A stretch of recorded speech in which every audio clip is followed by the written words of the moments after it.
La culpa me consume mientras sostengo este objeto entre mis manos temblorosas. Es como si todo el peso de los últimos 17 años se concentrara en este pequeño medallón de plata que brilla bajo la luz mortecina que se filtra por los vitrales de la sacristía. Me llamo Miguel Ángel Domínguez Vega, tengo 43 años y he servido como sacristán en la parroquia de Nuestra Señora de los Dolores desde que era un adolescente. Jamás imaginé que mi devoción y lealtad a este lugar sagrado me convertiría en testigo y guardián de un secreto que ha atormentado a nuestra comunidad durante casi 2 décadas. Esta mañana, mientras limpiaba los antiguos armarios de roble donde guardamos los objetos litúrgicos para la celebración del Corpus Christi, sentí que algo me llamaba desde el fondo del cajón más antiguo. Un impulso inexplicable me llevó a buscar entre los pliegues de telas amarillentas por el tiempo. El medallón apareció de repente como si hubiera estado esperándome todos estos años. Reconocí inmediatamente el grabado de la Virgen rodeada de 7 estrellas y la inscripción en latín que reza Propetia ad implevitur. La profecía se cumplirá. El tacto frío del metal contra mi piel desencadenó un torrente de recuerdos que creía sepultados. 17 años han pasado desde aquella procesión de Semana Santa de 2007 cuando escuché las palabras que cambiaron mi vida y la de toda nuestra comunidad. 17 años desde que Teresa Guzmán desapareció sin dejar rastro después de confiarme lo que había visto.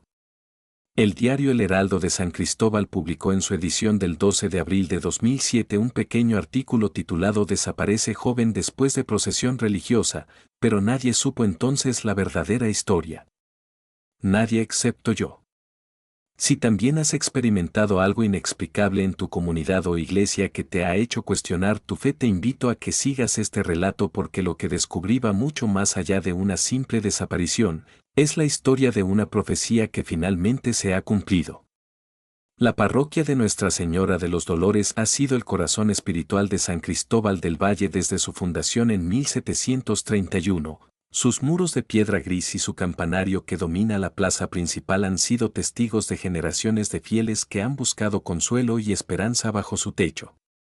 Como sacristán conozco cada rincón de este templo, cada grieta en las paredes encaladas, cada tabla que cruje bajo mis pies cuando recorro las naves en la penumbra del amanecer para preparar la primera misa del día. Nuestra comunidad siempre ha sido profundamente devota, las celebraciones religiosas marcan nuestro calendario con la misma precisión que las estaciones, desde la Navidad hasta la Semana Santa, desde el Corpus Christi hasta las fiestas patronales de septiembre. El padre Esteban Montero guiaba nuestra parroquia en 2007, un hombre de fe inquebrantable cuya voz resonaba con autoridad desde el púlpito cada domingo, respetado por todos y venerado por muchos como un verdadero siervo de Dios. Teresa Guzmán era una joven de 22 años, cantaba en el coro parroquial y su voz angelical elevaba nuestras oraciones hacia el cielo cada domingo. La conocía desde que éramos niños, crecimos juntos en las catequesis y las misas dominicales, ella era la luz de nuestra comunidad con su sonrisa constante y su fe transparente que inspiraba a todos. Teresa pertenecía a una de las familias más antiguas y respetadas del pueblo. Los Guzmán habían sido benefactores de la parroquia durante generaciones. Su padre don Javier Guzmán era el presidente del consejo parroquial y su madre doña Margarita coordinaba todas las actividades caritativas.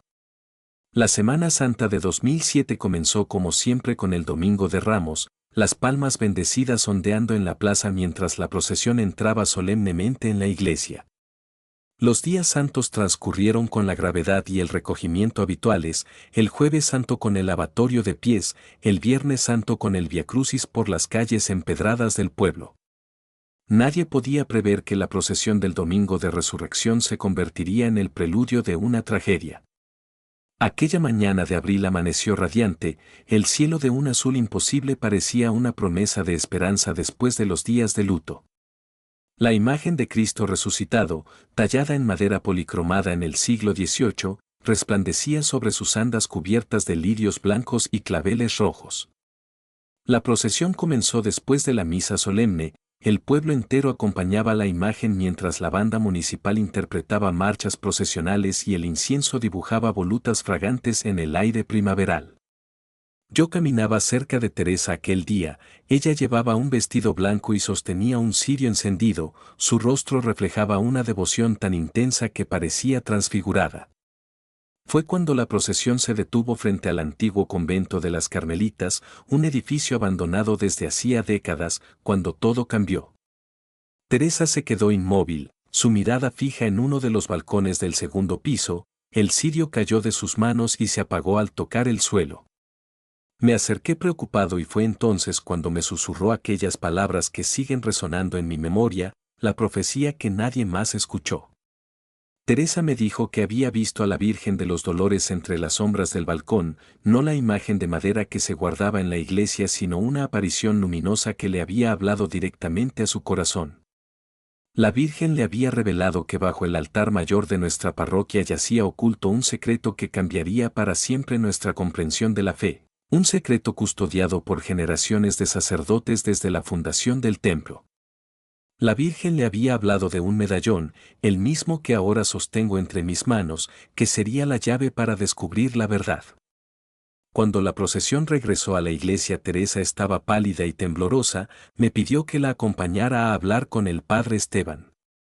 Recuerdo la expresión del sacerdote mientras escuchaba el relato de Teresa. Su rostro normalmente afable se transformó en una máscara de preocupación y algo más que no supe identificar entonces, pero que ahora reconozco como miedo. El padre Esteban nos pidió que guardáramos silencio sobre lo ocurrido, dijo que era necesario discernir si se trataba de una verdadera revelación o de una ilusión provocada por la emoción del momento. Esa fue la última vez que vi a Teresa con vida. Al día siguiente no apareció para ensayar con el coro, sus padres la buscaron desesperadamente por todo el pueblo. La policía organizó batidas por los alrededores, se rastrearon los caminos y senderos que conducían al valle vecino, pero Teresa Guzmán se había desvanecido sin dejar rastro, como si la tierra se la hubiera tragado. La desaparición de Teresa sacudió los cimientos de nuestra comunidad, las misas se convirtieron en vigilias de oración por su regreso, se organizaron novenas y procesiones rogativas.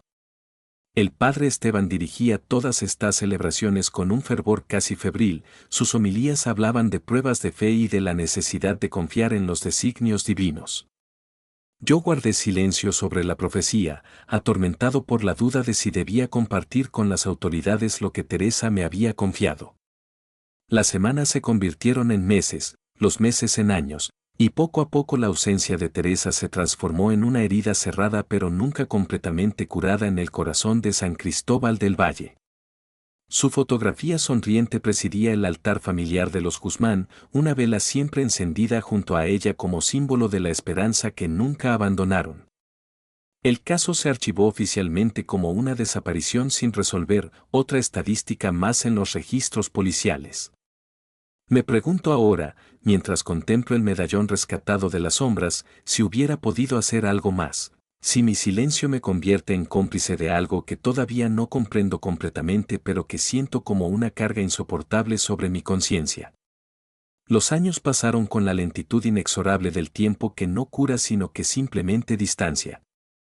El padre Esteban continuó al frente de nuestra parroquia, su pelo se fue volviendo blanco y su espalda se curvó ligeramente bajo el peso de los años y quizás de los secretos. La familia Guzmán mantuvo viva la memoria de Teresa. Cada aniversario de su desaparición organizaban una misa y después compartían recuerdos de ella en una pequeña reunión en su casa a la que yo siempre acudía con un nudo en la garganta. La vida del pueblo siguió su curso marcada por las estaciones y las fiestas del calendario litúrgico. Nuevos niños recibieron la primera comunión, nuevas parejas se unieron en matrimonio bajo las bóvedas centenarias, nuevos difuntos fueron despedidos con oraciones por su eterno descanso. El tiempo fue erosionando el recuerdo de Teresa en la memoria colectiva, su nombre se mencionaba cada vez con menos frecuencia, su ausencia se normalizó como se normalizan todas las pérdidas. En 2013, 6 años después de la desaparición de Teresa, el padre Esteban anunció que se iniciarían obras de restauración en la iglesia. El tiempo había dañado la estructura del templo, algunas goteras amenazaban los frescos del techo y la humedad ascendente deterioraba los muros. Se formó una comisión presidida por don Javier Guzmán para recaudar fondos y supervisar los trabajos, Yo fui designado como enlace entre los restauradores y la parroquia dada mi familiaridad con cada rincón del edificio. Las obras comenzaron en primavera, los andamios cubrieron la fachada y el interior se llenó del ruido de martillos y el polvo de la piedra antigua. Cuando los restauradores levantaron las losas del presbiterio para reforzar los cimientos, descubrieron algo que nadie esperaba: un pequeño compartimento sellado bajo el altar mayor, exactamente donde Teresa había mencionado en su profecía. El padre Esteban ordenó inmediatamente que se cerrara la iglesia al público y que los trabajadores se retiraran. Dijo que era necesario consultar con el obispado antes de continuar. Aquella noche, movido por una curiosidad que no podía contener, me deslicé en la iglesia usando mi llave de sacristán. La luna llena proyectaba sombras fantasmales a través de los vitrales mientras avanzaba hacia el presbiterio. El compartimento estaba nuevamente sellado, cubierto por tablones y herramientas de construcción. Intenté moverlos, pero estaban demasiado pesados. Frustrado, me arrodillé junto al altar y recé por primera vez en años con verdadera fe, pidiendo una señal, una guía para entender lo que estaba ocurriendo. Al día siguiente el padre Esteban anunció que las obras se suspendían indefinidamente por problemas de financiación. Las losas volvieron a su lugar, los andamios desaparecieron y la vida parroquial retomó su ritmo habitual como si nada hubiera sucedido. Pero algo había cambiado en la mirada del padre Esteban, una sombra de inquietud que no lo abandonaba ni siquiera durante la celebración de la Eucaristía. En 2016, 9 años después de la desaparición de Teresa, doña Margarita Guzmán falleció de un infarto, incapaz de soportar por más tiempo el dolor de la incertidumbre. Su funeral fue uno de los más concurridos que recuerda el pueblo. El padre Esteban ofició la misa con una voz quebrada por la emoción. Durante el responso final me pareció ver lágrimas en sus ojos, no lágrimas de compasión pastoral sino de un dolor profundamente personal. Don Javier Guzmán quedó devastado por la muerte de su esposa, se convirtió en una sombra de sí mismo, un hombre consumido por una doble pérdida. Continuaba asistiendo a misa cada domingo, siempre en el mismo banco, siempre con la mirada perdida en algún punto indefinido más allá del altar. A veces lo encontraba por las tardes rezando solo en la iglesia vacía, sus labios moviéndose en una oración silenciosa que parecía más una súplica desesperada que un acto de devoción. En 2018, el padre Esteban cayó gravemente enfermo, un cáncer fulminante que los médicos diagnosticaron demasiado tarde para intentar cualquier tratamiento. Pasó sus últimos días en la casa parroquial, atendido por las hermanas de la caridad y visitado constantemente por sus feligreses que no podían concebir la parroquia sin su presencia. Yo acudía cada tarde a leerle el breviario y a compartir con él los asuntos cotidianos de la iglesia que seguía administrando en la medida de mis posibilidades. Una tarde, cuando el ocaso teñía de oro las paredes de su habitación, el padre Esteban me pidió que cerrara la puerta y me acercara a su lecho. Su voz era apenas un susurro cuando comenzó a hablarme de Teresa, de la profecía que ella había recibido y que yo conocía bien, y de cómo él había intentado proteger a la comunidad de una verdad que consideraba demasiado perturbadora. Me habló del medallón que ahora había desaparecido y que según una tradición transmitida de párroco a párroco contenía la clave para acceder a documentos ocultos bajo el altar mayor. El padre Esteban me confesó entre lágrimas que la noche después de la procesión había discutido acaloradamente con Teresa. Ella insistía en hacer pública su visión mientras él le pedía discreción y tiempo. Según su relato, Teresa abandonó la casa parroquial alterada pero viva. Lo que ocurrió después seguía siendo un misterio incluso para él. Me juró por su inminente encuentro con Dios que no había tenido nada que ver con su desaparición, pero admitió que su silencio posterior había sido motivado tanto por el miedo al escándalo como por la convicción de que estaba protegiendo la fe de la comunidad. Antes de que pudiera preguntarle más detalles, el padre Esteban sufrió una crisis respiratoria. Las hermanas acudieron alarmadas y me pidieron que me retirara. Esa noche falleció mientras dormía, llevándose a la tumba muchas de las respuestas que yo buscaba. Su funeral reunió a toda la comunidad, incluso personas que hacía años que no pisaban la iglesia acudieron a despedir al hombre que había sido el pastor espiritual de San Cristóbal durante más de 3 décadas. El nuevo párroco, el padre Gabriel Soto, llegó un mes después, un sacerdote joven con ideas renovadoras y un enfoque pastoral más cercano a los problemas sociales que a las tradiciones. Bajo su dirección la parroquia experimentó cambios significativos, se formaron grupos de estudio bíblico, se reforzó la labor de cáritas parroquial, se organizaron actividades para los jóvenes. Yo continué con mis funciones de sacristán, adaptándome a los nuevos tiempos pero siempre con la sombra del pasado acechando mis pensamientos. A finales de 2020, don Javier Guzmán sufrió un derrame cerebral que lo dejó parcialmente paralizado. Fue trasladado a una residencia de ancianos en la capital provincial donde podía recibir los cuidados necesarios. Antes de marcharse me entregó una caja de madera tallada que contenía objetos personales de Teresa, me pidió que los guardara en la iglesia como un memorial permanente de su hija desaparecida. Entre esos objetos encontré su diario personal, un cuaderno de tapas azules con un pequeño candado que don Javier me autorizó a abrir si consideraba que podía arrojar luz sobre su desaparición. Durante semanas no me atreví a tocar el diario, sentía que estaría violando la intimidad de Teresa, pero la necesidad de respuestas finalmente venció mis escrúpulos. Una noche de invierno, mientras la lluvia golpeaba los vitrales de la iglesia vacía, forcé el pequeño candado y comencé a leer las páginas escritas con la letra redondeada y clara de Teresa. El diario comenzaba en enero de 2007 y recogía sus pensamientos cotidianos, sus reflexiones espirituales, sus pequeñas alegrías y tristezas. A medida que avanzaba en la lectura descubrí que Teresa había comenzado a tener sueños recurrentes semanas antes de la procesión. Sueños en los que una figura femenina envuelta en un manto azul le hablaba de un secreto oculto en la iglesia. Estos sueños se habían intensificado hasta el punto de que Teresa los consideraba verdaderas visiones. En la entrada correspondiente al día anterior a la procesión, Teresa escribió sobre su intención de hablar con el padre Esteban después de la celebración, confiaba en que él la ayudaría a interpretar lo que estaba experimentando. La última entrada, fechada la mañana del domingo de resurrección, mencionaba su nerviosismo ante la procesión y su convicción de que algo trascendental iba a ocurrir ese día. La página siguiente estaba en blanco, un silencio escrito que gritaba más fuerte que cualquier palabra. El diario me dejó con más preguntas que respuestas, pero confirmó lo que Teresa me había confiado aquel día. No había sido una invención momentánea sino el resultado de un proceso interior que venía gestándose desde hacía tiempo. Me sentía aún más culpable por no haber compartido esta información cuando Teresa desapareció, quizás hubiera orientado la investigación en otra dirección. Los meses siguientes me dediqué a investigar discretamente la historia de nuestra parroquia, consultando los archivos diocesanos y los documentos guardados en el ayuntamiento.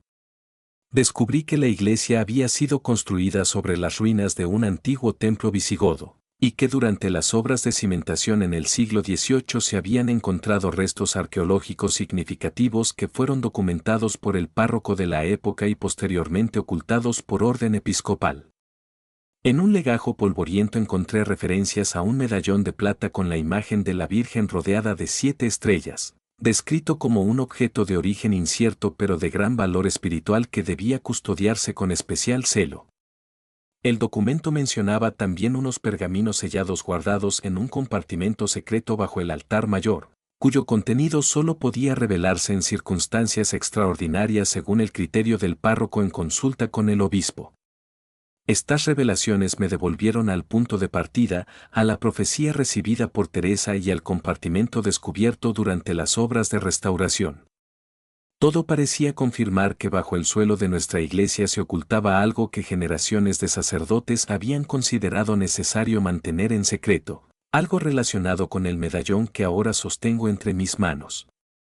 Me debatía entre la lealtad a la institución que había sido mi hogar espiritual durante toda mi vida y la necesidad de justicia para Teresa, cuya desaparición seguía siendo un misterio sin resolver. Cada domingo al preparar el altar para la misa me preguntaba qué secretos ocultaban las losas bajo mis pies, qué verdad había costado posiblemente la vida de una joven cuyo único pecado había sido recibir una revelación que otros consideraron peligrosa. Mi crisis de fe se profundizó, comencé a cuestionar todo lo que había dado por sentado durante décadas. Si la iglesia, representada por el padre Esteban, había sido capaz de ocultar información sobre la desaparición de Teresa por proteger un secreto ancestral, que otras verdades podían estar deformadas por el mismo afán de preservar una imagen inmaculada. La respuesta llegó de la forma más inesperada. En la primavera de 2023, el padre Gabriel decidió renovar los ornamentos litúrgicos para la celebración de la Semana Santa. Me encargó inventariar los antiguos para determinar cuáles podían restaurarse y cuáles debían reemplazarse.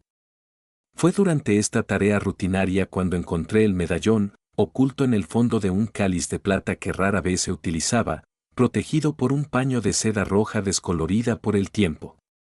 El medallón coincidía exactamente con la descripción del documento que había encontrado y con lo que Teresa me había contado. La Virgen rodeada de 7 estrellas y la inscripción latina Propetia ad implevitur grabada en el reverso. Mi corazón se aceleró al sostenerlo, sentí como si el tiempo se comprimiera y los 17 años transcurridos desde la desaparición de Teresa se redujeran a un instante.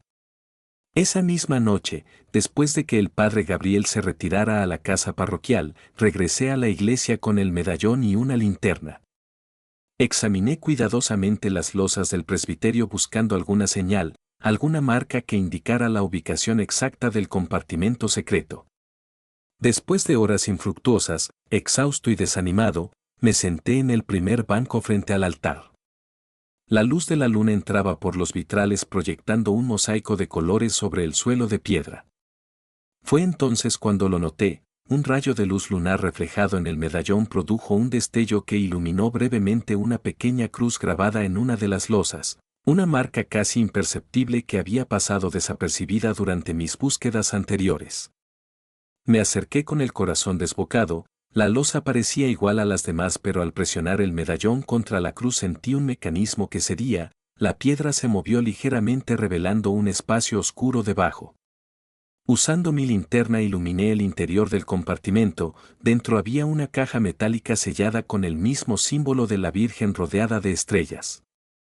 Con manos temblorosas la extraje y la coloqué sobre el altar. El medallón encajaba perfectamente en una ranura de la tapa. Al girarlo la caja se abrió con un chasquido metálico. El contenido me dejó sin aliento, un conjunto de pergaminos antiguos escritos en latín y español medieval junto con lo que parecía ser un diario más reciente fechado en 1973 y firmado por el antecesor del padre Esteban. Pero lo que me heló la sangre fue encontrar también un pequeño crucifijo de plata que reconocí inmediatamente. Era el que Teresa llevaba siempre al cuello, el que sus padres habían buscado entre sus pertenencias después de su desaparición esperando encontrar alguna pista de su paradero. Comencé a leer frenéticamente el diario de 1973, escrito en una caligrafía apretada y nerviosa. Su autor relataba cómo había descubierto que la tradición transmitida de párroco a párroco sobre los documentos ocultos bajo el altar mayor ocultaba una verdad mucho más siniestra. Según sus investigaciones, la parroquia de Nuestra Señora de los Dolores había sido centro de un culto heterodoxo durante siglos, una desviación de la doctrina oficial que veneraba a la Virgen como poseedora de secretos divinos revelados periódicamente a jóvenes elegidas.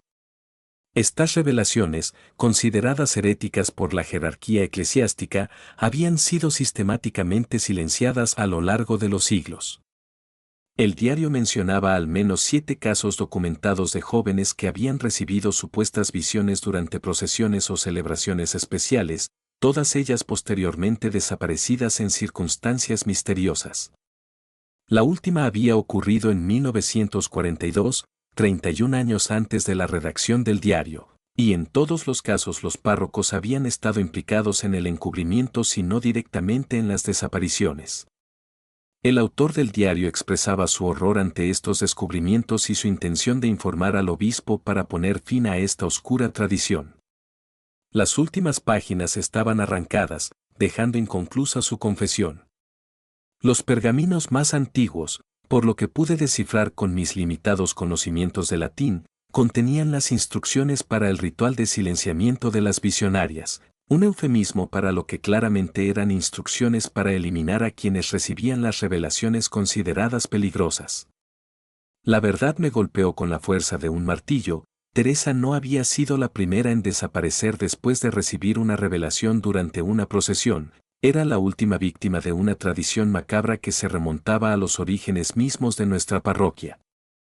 El crucifijo en la caja solo podía significar una cosa: el padre Esteban había mentido en su lecho de muerte, sabía exactamente qué había ocurrido con Teresa y había participado activamente en su desaparición. Me sentí físicamente enfermo, las náuseas me obligaron a sentarme mientras intentaba procesar lo que acababa de descubrir. La iglesia que había sido mi refugio durante toda mi vida, el lugar donde había buscado consuelo y sentido, se revelaba ahora como escenario de crímenes perpetuados a lo largo de siglos en nombre de la ortodoxia y el secreto. El diario El Heraldo de San Cristóbal publicó el 8 de mayo de 2023 un artículo titulado «Descubren restos humanos durante obras en antiguo convento» que confirmó mis peores temores. Durante la rehabilitación del convento de las Carmelitas, abandonado desde hacía décadas, los obreros encontraron restos óseos en una cripta sellada bajo el suelo de la capilla. Los análisis forenses identificaron al menos 8 cuerpos de mujeres jóvenes enterradas en diferentes épocas, la más reciente correspondía aproximadamente a 17 años atrás. No necesité esperar los resultados del ADN para saber que uno de esos cuerpos pertenecía a Teresa Guzmán, la joven que había escuchado una profecía durante la procesión de 2007 y que había pagado con su vida el precio de la revelación. El lugar donde Teresa había visto la aparición de la Virgen se convertía ahora en su probable tumba, una coincidencia tan terrible que solo podía interpretarse como parte de un diseño siniestro que escapaba a mi comprensión. La investigación policial se reabrió inmediatamente. Los documentos que encontré fueron confiscados como evidencia y yo pasé horas interminables respondiendo preguntas sobre mi descubrimiento y mi conocimiento de los hechos ocurridos 17 años atrás. Me atormentaba no haber hablado antes, no haber confiado en mi intuición cuando sentí que algo no encajaba en la explicación del padre Esteban. El impacto en la comunidad fue devastador. La noticia de que varios párrocos habían estado posiblemente implicados en desapariciones a lo largo de generaciones sacudió los cimientos de la fe de muchos. La iglesia permaneció cerrada durante semanas mientras los investigadores buscaban más evidencias bajo el altar mayor y en otros rincones del templo. El padre Gabriel, completamente ajeno a esta oscura tradición, quedó tan conmocionado como el resto de los feligreses. Don Javier Guzmán, informado en su residencia de ancianos sobre el hallazgo de los restos y la probable identificación de su hija entre ellos, sufrió un segundo derrame que lo dejó en estado vegetativo. Nunca llegó a conocer toda la verdad sobre lo ocurrido a Teresa, quizás una última misericordia en una historia donde la crueldad había sido la norma. Los análisis de ADN confirmaron lo que ya sabíamos: uno de los cuerpos era efectivamente el de Teresa Guzmán. La autopsia reveló que había fallecido por asfixia, probablemente estrangulada manualmente por alguien con considerable fuerza física. Los otros cuerpos correspondían a jóvenes desaparecidas a lo largo de más de 2 siglos, la más antigua databa de 1784 según las pruebas de carbono 14. El escándalo trascendió los límites de nuestro pequeño pueblo. Los medios nacionales se hicieron eco de la noticia presentándola como un caso de fanatismo religioso y encubrimiento institucional. La diócesis emitió un comunicado expresando su consternación y comprometiéndose a colaborar plenamente con la justicia para esclarecer los hechos, pero el daño a la imagen de la iglesia estaba hecho. Mientras escribo estas líneas, 6 meses después del descubrimiento, sigo preguntándome cómo pude haber sido tan ciego durante tanto tiempo, cómo pude no ver las señales que estaban frente a mis ojos. La culpa me acompaña día y noche. El rostro de Teresa aparece en mis sueños pidiéndome que complete lo que ella comenzó, que revele toda la verdad sobre el culto secreto que había existido en paralelo a la fe oficial. La investigación judicial sigue su curso. Se han exhumado los restos del padre Esteban para realizar pruebas de ADN que determinen si participó directamente en la muerte de Teresa. Varios antiguos párrocos de otras iglesias de la región están siendo interrogados para establecer si la práctica estaba extendida más allá de nuestra parroquia. El obispo ha ordenado una investigación interna para revisar los archivos diocesanos en busca de evidencias de encubrimiento institucional. Nuestra comunidad intenta sanar de esta herida abierta después de 17 años de mentiras. La parroquia ha reabierto sus puertas, pero muchos bancos permanecen vacíos durante las misas. El padre Gabriel lucha por reconstruir la confianza perdida, habla con honestidad sobre lo ocurrido y promueve espacios de diálogo donde los feligreses pueden expresar su dolor y confusión. Algunos han abandonado definitivamente la fe, otros buscan consuelo en ella con mayor intensidad, como si quisieran compensar con su devoción los crímenes cometidos en nombre de la religión. Se ha celebrado un funeral oficial por Teresa y las otras víctimas encontradas en la cripta del convento, una ceremonia solemne presidida por el propio obispo que pidió perdón públicamente por los pecados cometidos por miembros de la Iglesia. La plaza frente a la parroquia se ha rebautizado como Plaza de las Visionarias, un monumento sencillo recuerda ahora sus nombres y la injusticia que sufrieron por atreverse a compartir lo que habían visto. Don Javier Guzmán falleció 2 semanas después del funeral sin haber recuperado la conciencia, fue enterrado junto a su esposa e hija en el cementerio parroquial. Su testamento donaba todos sus bienes a una fundación creada para apoyar a familiares de personas desaparecidas, un último gesto de solidaridad nacido de su propio dolor. El medallón que desencadenó toda esta revelación se conserva ahora en el Museo Diocesano junto con los pergaminos y documentos encontrados, testimonios tangibles de una historia oscura que ya no permanecerá oculta. Los investigadores continúan estudiando estos materiales buscando comprender mejor las raíces y el alcance del culto heterodoxo que se desarrolló en nuestra parroquia. A veces, en las noches silenciosas cuando permanezco solo en la iglesia preparando todo para el día siguiente, me parece escuchar ecos de voces femeninas entre las columnas centenarias. Susurros que podrían ser el viento colándose por alguna grieta o quizás las visionarias silenciadas que por fin pueden hablar. Me detengo entonces frente al altar mayor, ahora transparente con un cristal que permite ver el compartimento secreto vacío como símbolo de que no habrá más ocultamientos, y rezo no las oraciones aprendidas en mi infancia sino palabras que nacen directamente de mi corazón herido pero no derrotado.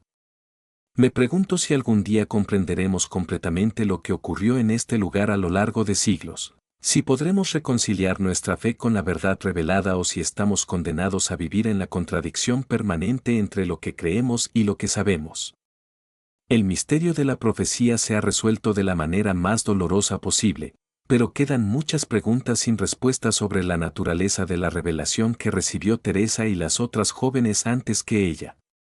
En mi escritorio guardo una copia del diario de Teresa que la policía me permitió conservar una vez concluido su análisis forense.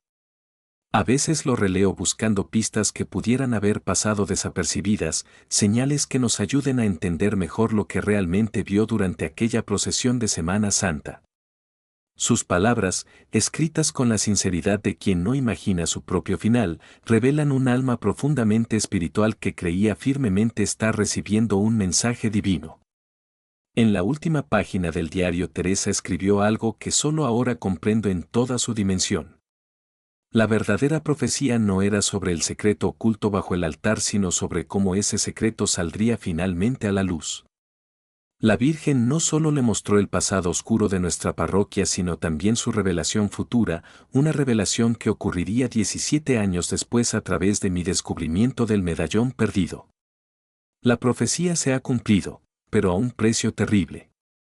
He decidido permanecer como sacristán a pesar de las dudas que me asaltan cada día, siento que debo ser testigo de la transformación de este lugar, del doloroso pero necesario proceso de purificación. El padre Gabriel me ha pedido que comparta mi testimonio con los nuevos seminaristas que visitan la parroquia como parte de su formación, para que conozcan esta historia como advertencia sobre los peligros del fanatismo y el secretismo.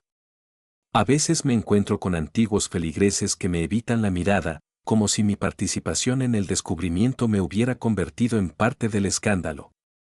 Otros me buscan para compartir sus propias experiencias, revelaciones personales que habían callado por temor a no ser creídos o incluso a sufrir consecuencias similares a las de Teresa. Escucho sus historias sin juzgar, consciente de que la línea entre la fe auténtica y la superstición es a veces tan delgada como el filo de una navaja. El caso ha inspirado a historiadores y teólogos a investigar otras comunidades religiosas en busca de patrones similares, desapariciones inexplicables vinculadas a supuestas revelaciones o visiones. Se está reescribiendo parte de la historia eclesiástica local a la luz de estos descubrimientos, una revisión dolorosa pero necesaria que quizás permita sanar viejas heridas y evitar que se repitan tragedias similares. Me pregunto qué diría Teresa si pudiera vernos ahora, si aprobaría la forma en que su sacrificio involuntario ha provocado un cambio profundo en nuestra comunidad.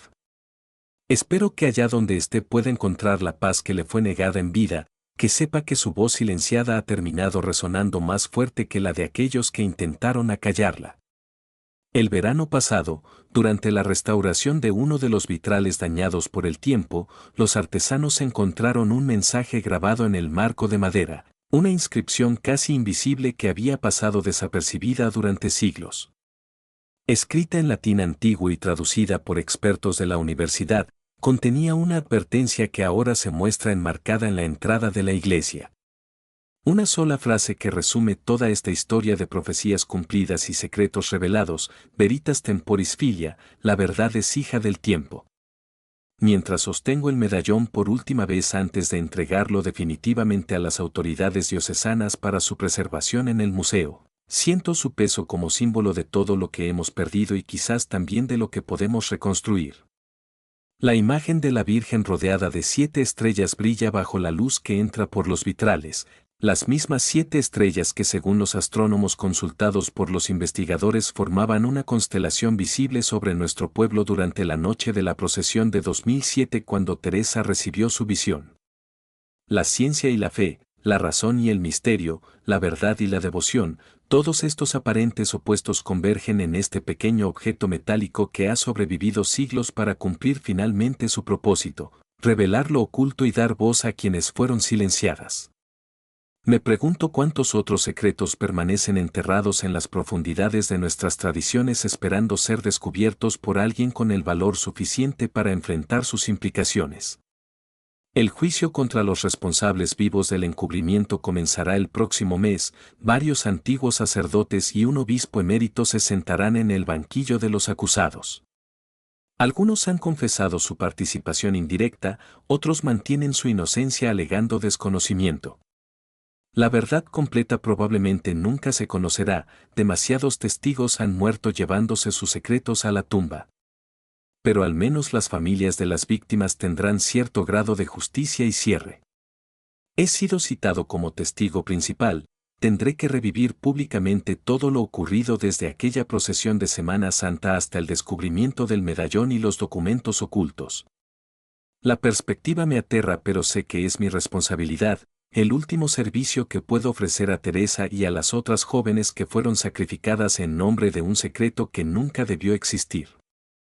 El periódico provincial publicó recientemente un extenso reportaje titulado El culto de las 7 estrellas, la oscura historia de San Cristóbal del Valle, donde reconstruyen cronológicamente los hechos basándose en los documentos encontrados y en testimonios de antiguos habitantes del pueblo. La periodista que lo escribió pasó semanas entrevistando a descendientes de las familias implicadas, recopilando fotografías amarillentas y recuerdos fragmentados que juntos forman un mosaico perturbador. Según este reportaje, el culto heterodoxo se remontaría al menos al siglo XV, cuando una joven pastora afirmó haber recibido revelaciones de la Virgen sobre secretos celestiales que no debían ser compartidos con el vulgo. La jerarquía eclesiástica de la época, temerosa de cualquier desviación que pudiera considerarse herética, habría decidido silenciar estas revelaciones eliminando físicamente a la visionaria. Con el tiempo, lo que comenzó como un acto de represión se transformó en un ritual periódico. Cada generación tenía su visionaria y cada visionaria era silenciada por aquellos que decían proteger la pureza de la fe. Me estremece pensar en cuántas Teresa Guzmán existieron antes, jóvenes sinceras que creyeron estar recibiendo un mensaje divino y que pagaron con sus vidas el atrevimiento de compartirlo. Me pregunto si alguna de ellas tuvo la oportunidad de dejar algún testimonio, alguna prueba de lo que realmente vieron o si sus voces fueron completamente borradas de la historia hasta ahora. La restauración de la iglesia continúa, esta vez con un propósito diferente. Cada piedra movida, cada tabla levantada es una oportunidad para descubrir nuevas evidencias, nuevos testimonios del pasado oscuro que ya no queremos ignorar. Los trabajos avanzan con la supervisión de arqueólogos y forenses, convertidos en una excavación histórica tanto como en una renovación arquitectónica. Se ha creado un grupo de estudio interdisciplinario con teólogos, historiadores y psicólogos para analizar el fenómeno de las revelaciones místicas y su tratamiento por parte de la institución a lo largo de los siglos. El caso de San Cristóbal del Valle se ha convertido en un ejemplo paradigmático de cómo el miedo al cambio y la obsesión por el control pueden corromper incluso los ideales más nobles. Me han ofrecido escribir un libro sobre mi experiencia, sobre los 17 años transcurridos entre la desaparición de Teresa y el descubrimiento de la verdad. He declinado la oferta, no me siento capaz de revivir todo el proceso en el formato detallado que exigiría tal empresa. Prefiero concentrarme en el presente, en ayudar a nuestra comunidad a reconstruirse sobre bases más honestas y transparentes. Las campanas de la iglesia vuelven a sonar cada día llamando a los fieles, pero su eco tiene ahora un matiz diferente, como si incluso el bronce centenario hubiera aprendido una nueva melodía. Ya no anuncian certezas inmutables sino preguntas abiertas, invitaciones al diálogo y a la reflexión compartida. El Padre Gabriel ha transformado la liturgia en un espacio donde las dudas son tan bienvenidas como las afirmaciones, donde el silencio reflexivo tiene tanto valor como las oraciones vocales. A veces, cuando la iglesia está vacía y el sol poniente proyecta sus últimos rayos a través de los vitrales creando un mosaico de luces y sombras sobre el suelo de piedra, me siento en el mismo banco donde Teresa solía sentarse cada domingo. Intento imaginar qué pasaba por su mente durante aquellos últimos días, qué certeza interior le dio el valor para compartir lo que había visto a pesar de las consecuencias que no podía prever pero quizás intuía. He aprendido que la fe verdadera no teme a las preguntas ni se esconde tras muros de silencio. La verdad, por dolorosa que sea, siempre termina emergiendo como esas plantas tenaces que crecen entre las grietas de las piedras más antiguas. Teresa lo sabía, por eso insistió en hablar a pesar de las advertencias del padre Esteban. Su medallón, ahora visible para todos en el Museo Diocesano, es un recordatorio constante de que ningún secreto permanece oculto para siempre. Esta es mi confesión, mi testimonio y quizás también mi penitencia. He sido testigo y parte de una historia que trasciende mi comprensión, un pequeño engranaje en un mecanismo que se puso en marcha siglos antes de mi nacimiento. No sé si he estado a la altura de las circunstancias, si podría haber hecho más o actuado antes. Solo sé que ahora, mientras la luz del día se desvanece y la primera estrella aparece en el cielo vespertino, me siento finalmente en paz con la verdad revelada.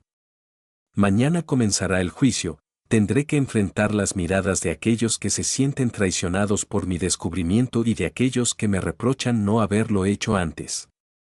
Llevaré conmigo el diario de Teresa como un talismán, un recordatorio de que toda esta historia comenzó con una joven que simplemente creyó en lo que había visto y tuvo el valor de compartirlo. La profecía se ha cumplido, la verdad ha salido a la luz. El medallón ha cumplido su propósito después de siglos de espera. Quizás esa era la verdadera revelación que Teresa y las otras visionarias recibieron, no un secreto teológico trascendental sino la certeza de que la verdad, por largamente sepultada que esté, siempre encuentra su camino hacia la superficie.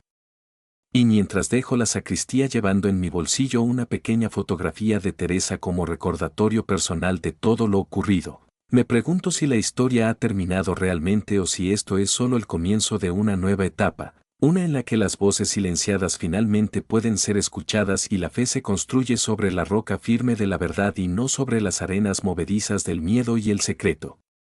Propetia ad implevitur, la profecía se ha cumplido, pero su significado más profundo quizás solo ahora comienza a revelarse.